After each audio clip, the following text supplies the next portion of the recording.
கவலை இல்லாம colour print பண்ணுங்க, அதுவும் மிக குறைஞ்ச விலையில. எப்சன் ஈகோ டேங்க் பிரிண்டர்ஸ். இது வெறும் ஃபேபுலஸ் இல்ல, இது டோட்டலி பிரிண்டபிளஸ். பத்திரிகை சகோதரர்களுக்கு மாலை வணக்கங்கள்.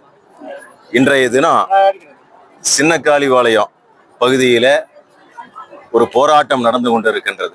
ஆயிரக்கணக்கான பொதுமக்கள், குறிப்பாக பெண்கள் முழுமையாக இன்றைக்கு 38 நாட்களாக நம்முடைய இடுவாய் பகுதியில இருக்கக்கூடிய சின்னக்காளிவாளையம், வேலம்பாளையம், ஆறுமுத்தாம்பாளையம், கரைப்புதூர், வஞ்சிபாளையம், அதனோடு சேர்த்து அருகாமையில் இருக்கக்கூடிய கிட்டத்தட்ட 15 கிராமங்கள், அத்தனை பேரும் சேர்ந்து ஆயிரக்கணக்கான நபர்கள் இன்றைக்கு 38வது நாளாக தங்களுடைய வேலைகளை எல்லாம் விட்டுவிட்டு, விவசாயத்தை எல்லாம் விட்டுவிட்டு, வாங்கினா தங்களுடைய விவசாயத்தை எல்லாம் விட்டுவிட்டு, வாழ்வாதாரத்தை எல்லாம் விட்டுவிட்டு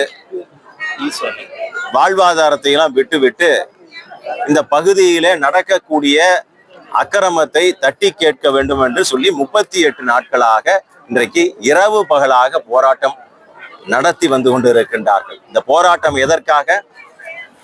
இங்கே இந்த பகுதியில ஒரு 7 ஏக்கர் நிலம் இருக்கின்ற அந்த நிலத்துல மாநகராட்சியினுடைய தரம் பிரிக்காத குப்பைகள் கொண்டு வந்து அதுலயும் அதிகமாக மருத்துவ கழிவு இருக்கின்றது சொல்லுகின்றார்கள்.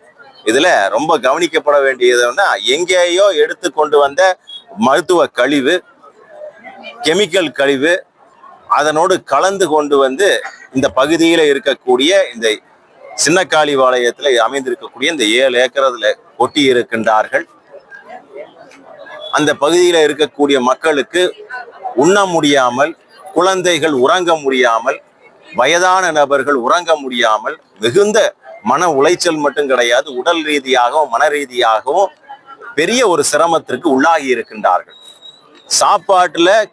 சாப்பாட்டை எடுத்து வாய்க்கிட்ட கொண்டு போக முடியாது, வாந்தி எடுக்கிற அளவுக்கு இந்த இடத்துல துர்நாற்றம் ஏற்படுகின்றது. பத்திரிகை சகோதரர்கள் இங்கேயே பாருங்க, இப்பவே நமக்கு இந்த அளவுக்கு மோசமான துர்நாற்றம் இருக்கின்றது.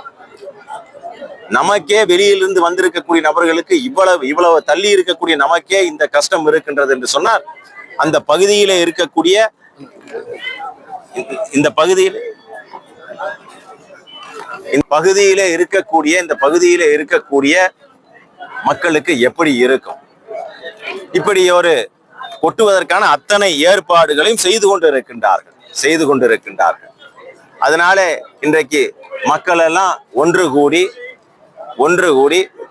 இந்த குப்பையை கொட்டக்கூடிய இந்த திட்டத்தை கைவிட வேண்டும். ஏற்கனவே முன்னோட்டமாக கொட்டுவதற்கான அத்தனை ஏற்பாடுகளும் செய்திருக்கின்றார்கள்.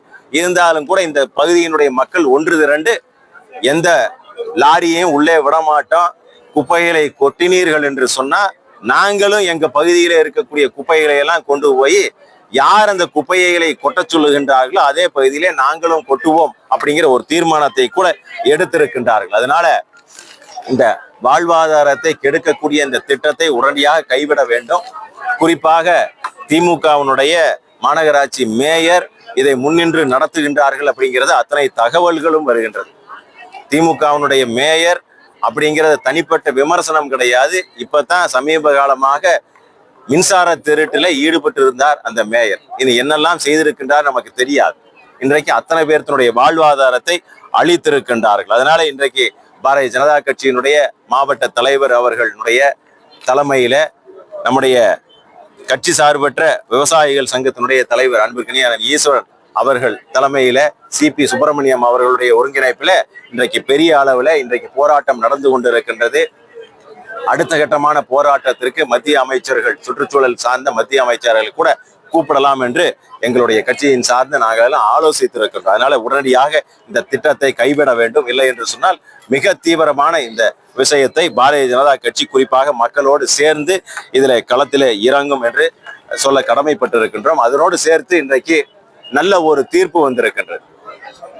இந்த அரசாங்கத்திற்கு எதிராக தொடர்ந்து மக்கள் விரோத போக்கை கடைபிடித்துக் கொண்டிருக்கக்கூடிய திராவிட முன்னேற்ற கழக அரசாங்கத்திற்கு தலையிலே கொட்டு வைக்கின்ற வகையில கோயில் விவகாரத்திலே தலையிட வேண்டாம், இந்துக்களை புண்படுத்த வேண்டாம், கொச்சைப்படுத்த வேண்டாம் அப்படின்னு சொல்லி இன்றைக்கு உயர்நீதிமன்றம் குட்டு வைத்திருக்கின்றது. திருப்பரங்குன்றம் நம்முடைய மலை மீது தீபம் ஏற்றலாம் அப்படின்னு சொல்லி சில மணி துளிகளுக்கு முன்னாலே ஒரு நல்ல தீர்ப்பு வந்திருக்கின்றது. எப்படியெல்லாம் செய்கின்றார்கள் அப்படிங்கிறத நீங்கள் பார்த்து கொள்ள வேண்டும். பொதுமக்கள் எல்லாம் பார்க்கின்றார்கள். ஏற்கனவே தீர்ப்பு சொல்லி இருக்கின்றார்கள். இதை திருப்பரங்குன்ற மலையிலே போய் நீங்கள் தீபம் ஏற்றலாம் அப்படின்னு ஒரு தீர்ப்பு சொன்னதற்கு பிறகு அதற்கு எதிராக ஒரு அப்பீலை போட்டு மேல போய் தீபம் ஏற்றக்கூடாது அப்படின்னு சொல்லி இந்து விரோத போக்கு இந்த அரசாங்கம் செய்ய முற்பட்டது. அதற்கு பிறகு மீண்டும் உயர்நீதிமன்றத்தில் வாதாடி இன்றைக்கு ஒரு நல்ல தீர்ப்பை நீதியரசர் கொடுத்திருக்கின்றார். அதற்கு அந்த தீர்ப்பை தலைவணங்கி ஏற்றுக்கொள்ளுகின்றோம். தொடர்ந்து இந்த மக்கள் விரோத போக்கை கடைபிடிக்கின்ற இந்த திராவிட முன்னேற்ற கழக அரசாங்கம் வீட்டுக்கு அனுப்ப வேண்டிய காலம் நெருங்கிவிட்டது. எங்கே பார்த்தாலும் கற்பழிப்பு, கொலை, கொள்ளை, கட்ட பஞ்சாயத்து, கஞ்சா விற்காத இடமே கிடையாது. சாராயம் 24 மணி நேரமும் எங்கே ஆத்துல தண்ணி ஓடுதோ இல்லையா, தமிழ்நாட்டுல சாராயம் பெருக்கெடுத்து ஓடுகின்றது. அப்பேற்பட்ட ஒரு நிலையை உருவாக்கி இருக்கின்றார். இதிலையெல்லாம் தொடர்ந்து கண்டித்து வருகின்றோம். அதை தொடர்ச்சியாக பாரதிய ஜனதா கட்சியினுடைய மாநில தலைவர் அன்பிற்கினிய அண்ணன் நயினார் நாகேந்திரன் அவர்கள் மக்கள் எழுச்சி பயணத்தை மேற்கொண்டு வந்து கொண்டிருக்கின்றார்கள். அந்த பயணத்திலே கூட இந்த இருவாய் பிரச்சனையை கூட அதுல சொல்லி இருக்கின்றோம். அதுக்கு நிச்சயமாக ஒரு நல்ல தீர்வு வரும். அதாவது இந்த போராட்டத்தினுடைய களத்தையே மாற்றி விட்டார்கள். ஏதோ அனுமதி இல்லாமல் ஒரு போராட்டம் நடந்து கொண்டிருக்கின்றது. அதனால ஏற்கனவே உங்களுக்கு தெரியும், அவர் செட் கேட்டகரியில் இருக்கிறார்.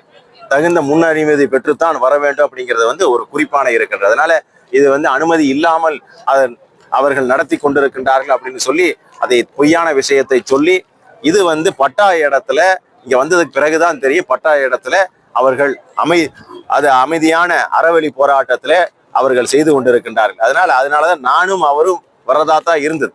அதனால அதற்காகத்தான் என்னதான் நடந்து கொண்டிருக்கின்றது அப்படிங்கிறதுக்கு பார்க்கின்ற பொழுதுதான் தெரிகின்றது எந்த அளவுக்கு மக்கள் திரண்டு இருக்கின்றார்கள்.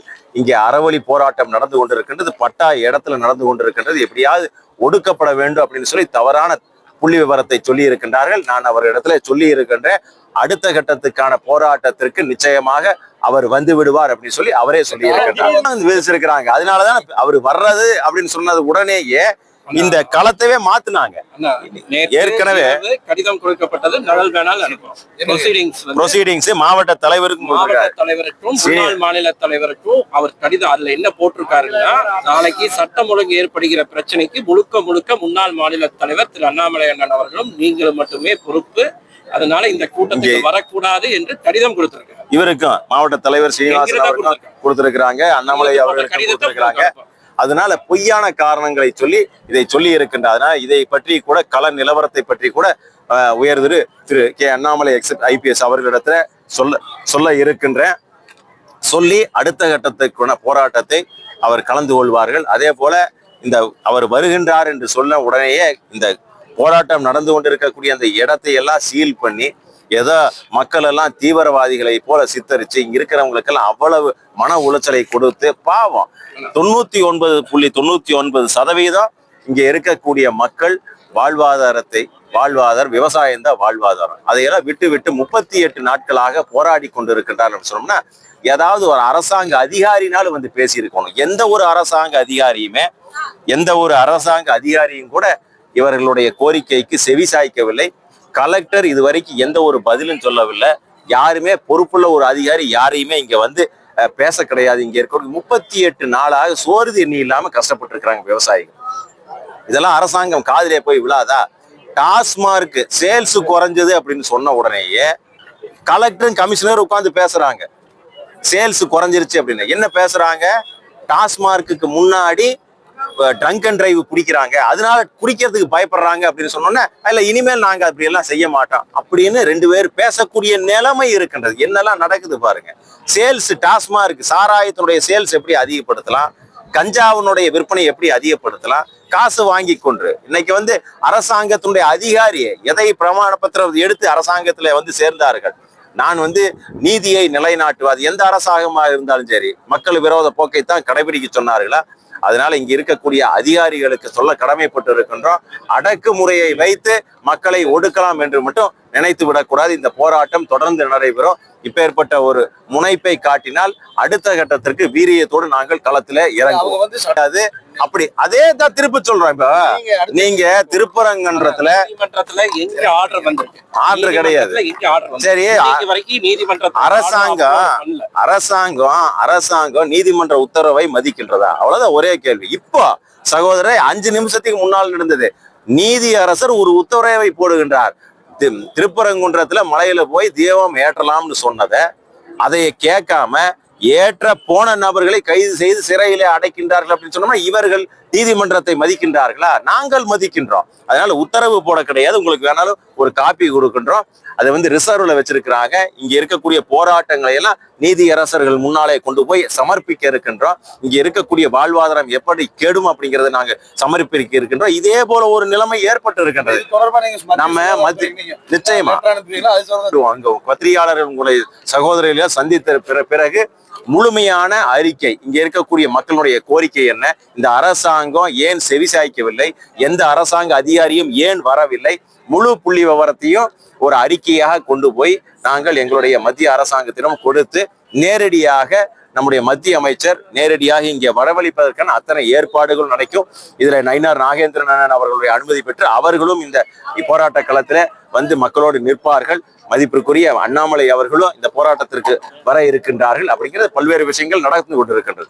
நேரடியாக அவருக்கு தெரியல. இப்ப நேரடியாக இப்ப எல்லாம் என்ன ஆயிடுச்சுன்னா, நேரடியாக விமர்சனம் செய்ய முடியவில்லை என்று சொன்னால் கூட்டணி கட்சியிலே இருக்கக்கூடிய நபர்களை தூண்டிவிட்டு அவர்களை பேச வைப்பது. அதனால யாரை மாற்ற வேண்டும் அப்படின்னு சொல்லி மக்கள் முடிவு செய்து விட்டார்கள் யாரை மாற்ற வேண்டும் என்று. திராவிட முன்னேற்ற கழகத்தை மாற்றுவதற்கான அந்த மக்கள் மனநிலையிலே இருக்கின்றார்கள்.